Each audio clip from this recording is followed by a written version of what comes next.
My parents threatened to skip my wedding if I didn't invite my sister, who ruined my 5-year relationship by sleeping with my boyfriend. What happened next left everyone shocked. I, 28F, never thought I'd be in this situation, but here I am.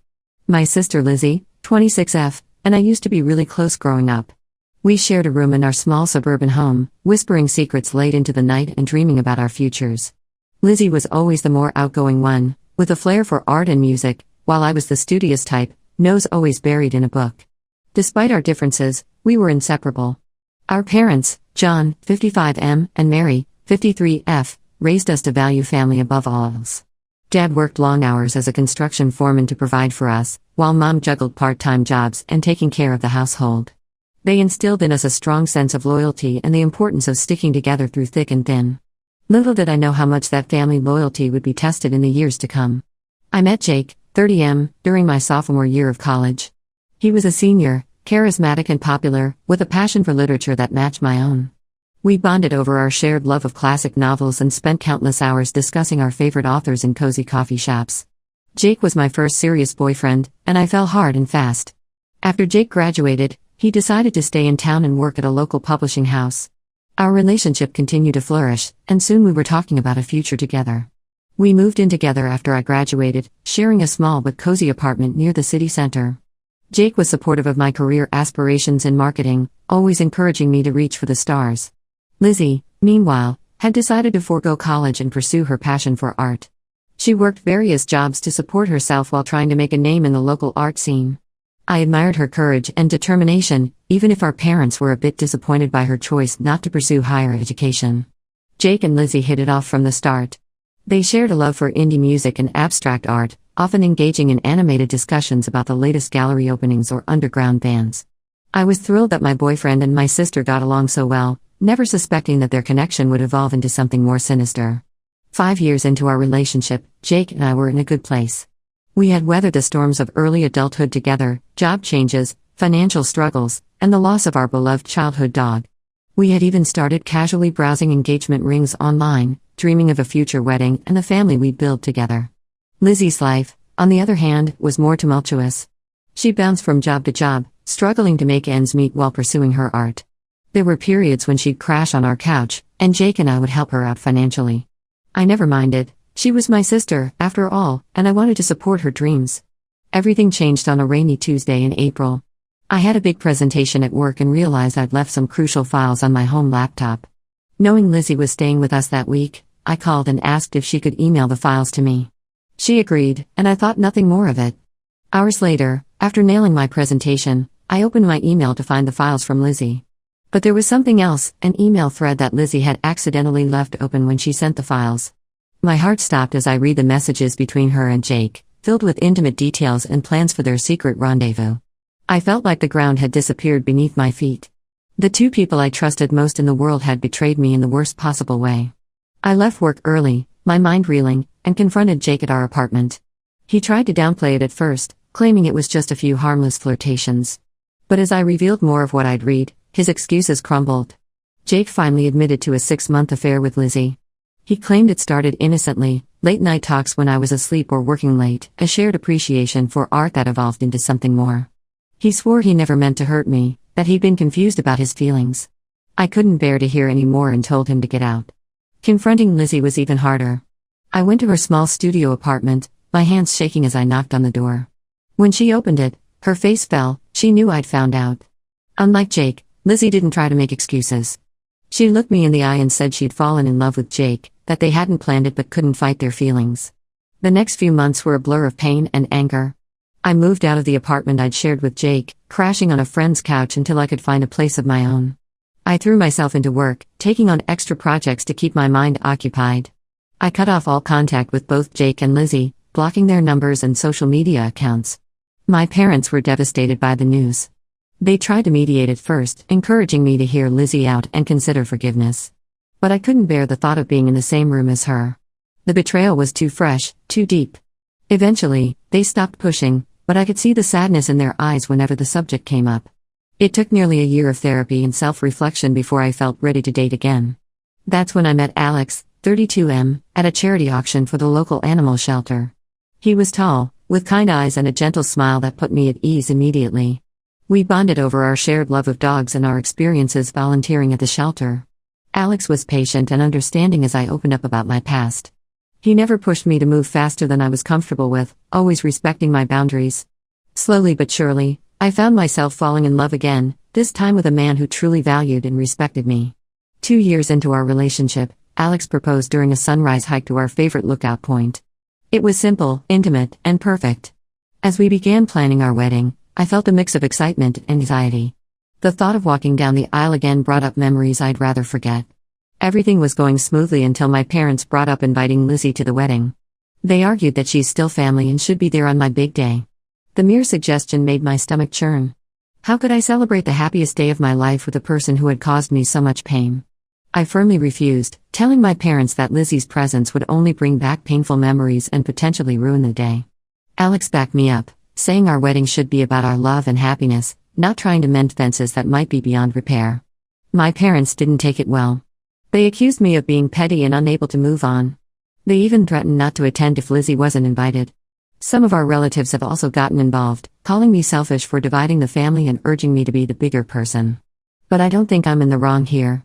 Lizzie betrayed me in the worst possible way, sleeping with a man I thought I'd spend my life with. I've worked hard to move past that pain and build a new life with Alex. I don't want anything to jeopardize the happiness and peace I've found. So, Reddit, Ida for not inviting my sister to my wedding? Am I being petty, or do I have the right to exclude someone who hurt me so deeply from one of the most important days of my life? Update 1. I want to thank everyone for their supportive comments and advice on my original post. The response was overwhelming, and it gave me the courage to have a difficult but necessary conversation with my parents. I invited them over for dinner last week, determined to clear the air and set some boundaries. The evening started off tense. Mom kept trying to steer the conversation towards wedding plans, while Dad remained uncharacteristically quiet. After we finished eating, I took a deep breath and dove in. I explained in detail how Lizzie's actions had affected me, the sleepless nights, the trust issues that nearly sabotaged my relationship with Alex, and the therapy sessions I needed to work through my pain. I told them about the panic attacks I used to have whenever I saw a couple that reminded me of Jake and Lizzie, how I'd lost weight because food lost its taste, how I'd thrown myself into work to avoid dealing with my emotions. I shared how Alex had been patient with me, holding me through nightmares and reassuring me when my insecurities threatened to overwhelm me. To my surprise, Mom broke down in tears halfway through my explanation. Between sobs, she admitted that they had been pushing for Lizzie's inclusion because they felt guilty. It turns out Lizzie's life had taken a downward spiral since the incident. According to my parents, Lizzie had lost her job at the gallery where she'd been working. Her drinking, which had always been social before, had escalated to the point where she was rarely sober. She'd had a string of short-lived, toxic relationships, including a particularly bad one that ended with her in the hospital with a broken arm. Mom and Dad felt responsible for not noticing the signs of Lizzie's issues earlier. They blamed themselves for praising her free spirit without recognizing that she might have needed more guidance and support. In their minds, inviting Lizzie to the wedding was a way to bring her back into the fold and hopefully help her get her life back on track. While I sympathized with Lizzie's struggles, I made it clear that it doesn't excuse her actions or erase the pain she caused me. I reminded them of all the times they had helped Lizzie financially and emotionally over the years, pointing out that they had always been supportive parents. I emphasized that I'm not responsible for Lizzie's well-being, and I shouldn't have to sacrifice my peace of mind for her. Dad, who had been quiet for most of the conversation, finally spoke up. He shared a story from his own past that I'd never heard before. Apparently, his older brother had done something similar, betraying Dad's trust in a significant way when they were young. They had never fully reconciled, and I could see the regret in Dad's eyes as he talked about the decades of strained family gatherings and missed opportunities. He said he didn't want the same for Lizzie and me, which is why he had been pushing for reconciliation. But he also acknowledged that he couldn't force forgiveness, and that healing had to happen on my terms. Dad apologized for pressuring me and promised that he and Mom would respect my decision about the wedding. He also assured me they would attend, with or without Lizzie. As for the relatives who had been giving me a hard time, my parents agreed to talk to them and explain the situation. They promised to shut down any further attempts to guilt-trip me into inviting Lizzie. After this emotional conversation, I felt like a weight had been lifted off my shoulders. There were still unresolved feelings, but I felt heard and understood by my parents for the first time since this whole ordeal began. Alex, who had made himself scarce during the dinner to give us privacy, was incredibly supportive when I filled him in later that night. He held me as I cried, a mix of relief and lingering sadness washing over me. He suggested we take a weekend trip to de-stress and refocus on our wedding plans. We spent a lovely weekend at a nearby beach town, just enjoying each other's company and finalizing some wedding details. We chose our wedding cake, chocolate with raspberry filling, decided on the playlist for the reception, and even practiced our first dance on the beach under the stars. This experience has made me appreciate Alex even more.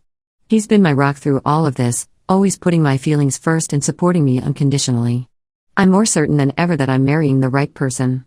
The wedding is now just 2 months away, and I'm excited to celebrate our love surrounded by people who truly support us.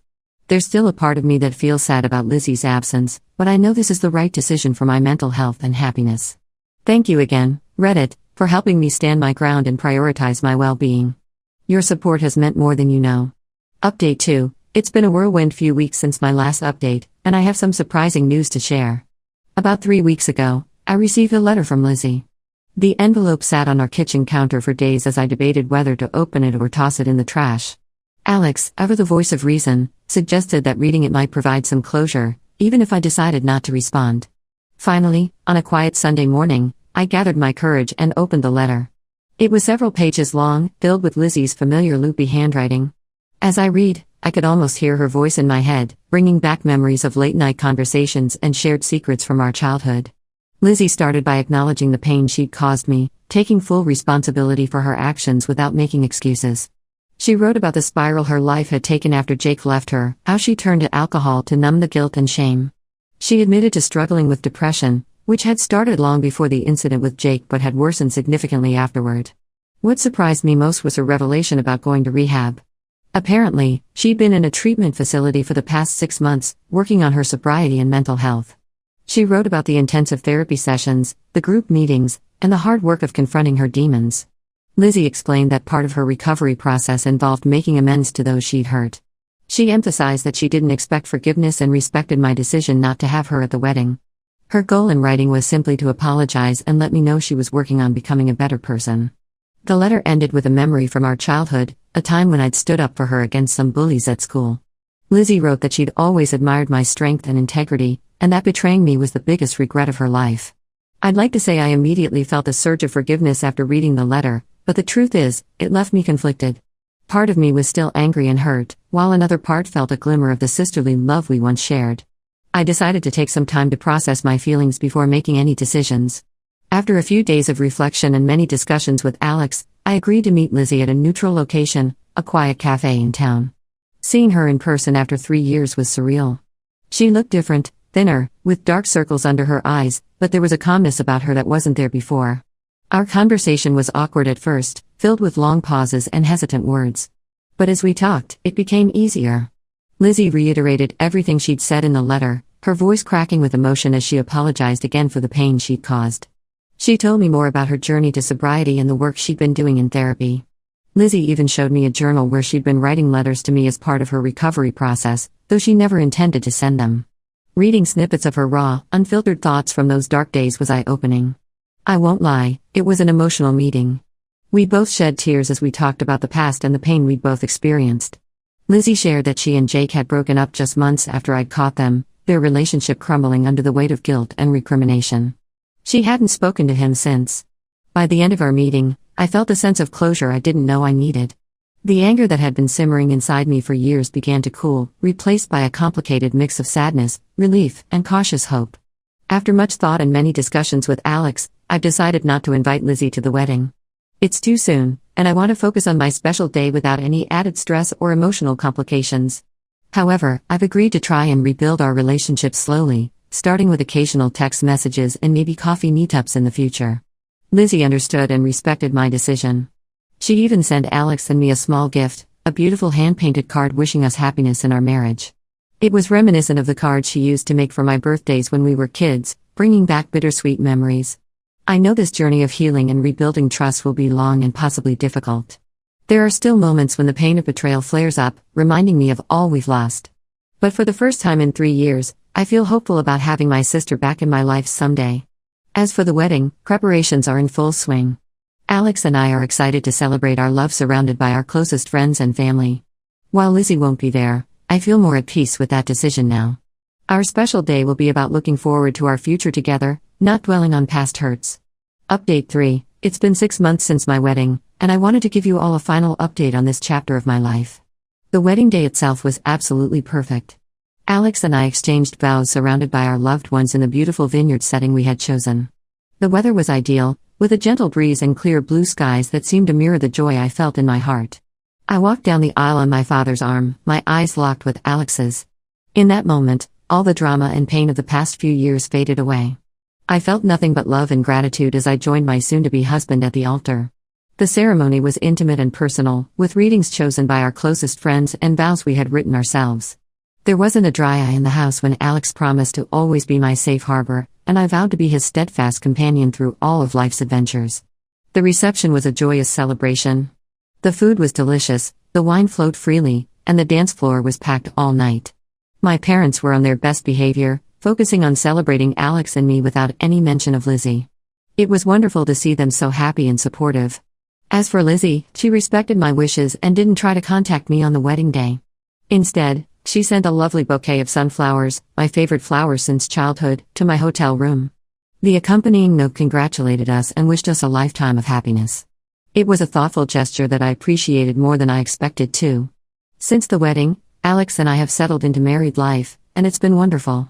We recently bought our first home together, a cozy craftsman-style house with a small backyard. We've been enjoying the process of making it our own, painting walls and planting a garden. It feels good to be building a life together, creating new memories in a space that's truly ours. My relationship with Lizzie is slowly improving. We've had a few more meetings over coffee, and we text regularly now. Our conversations are still a bit guarded, but there's a growing ease between us that reminds me of our old relationship. Last month, we even had dinner together with our parents. It was a bit tense at first, with everyone carefully avoiding certain topics, but as the evening progressed, it started to feel more like old times. Lizzie is still committed to her sobriety and has been making positive changes in her life. She's back in school, studying to become a counselor for troubled teens. She says her own experiences have given her insight into the struggles young people face, and she wants to help others avoid the mistakes she made. Seeing her growth and dedication to turning her life around has helped me in my process of forgiveness. Recently, Lizzie asked if she could show some of her artwork at a local gallery. I hesitated at first, memories of her past artistic endeavors bringing up mixed emotions. But I decided to go, with Alex by my side for support. Walking into the gallery, I was stunned by the transformation in her work. Gone were the chaotic, dark pieces of her troubled years, replaced by vibrant, hopeful canvases that seemed to pulse with life. One painting, in particular, caught my eye: two intertwined trees, their branches reaching towards the sky. Lizzie later told me it represented her hope for our relationship, growing together again after being apart. While we're not back to being best friends, and I don't think we ever will be, I'm glad we're working on rebuilding our relationship. It's a slow process, with occasional setbacks when old hurts resurface, but it feels right. We're learning to be sisters again, in a new way that respects our individual journeys and the people we've become. I want to thank everyone who supported me through this difficult time. Your advice and encouragement helped me stay strong and make decisions that were best for me. I've learned a lot about setting boundaries, the importance of self-care, and the power of forgiveness, not for the other person, but for my own peace of mind. Looking back, I realize that the journey of healing isn't linear. There are good days and bad days, moments of progress and moments of doubt. But I'm proud of how far I've come, and I'm excited for the future ahead with Alex. To anyone going through a similar situation, remember that it's okay to prioritize your own well-being. Healing takes time, and you don't owe anyone your forgiveness until you're ready to give it. Trust your instincts, surround yourself with supportive people, and don't be afraid to seek professional help if you need it. As for me, I'm looking forward to the next chapter of my life with Alex. We're talking about starting a family soon, and the thought of becoming parents both thrills and terrifies us. Whatever challenges come our way, I know we'll face them together, stronger for having weathered this storm.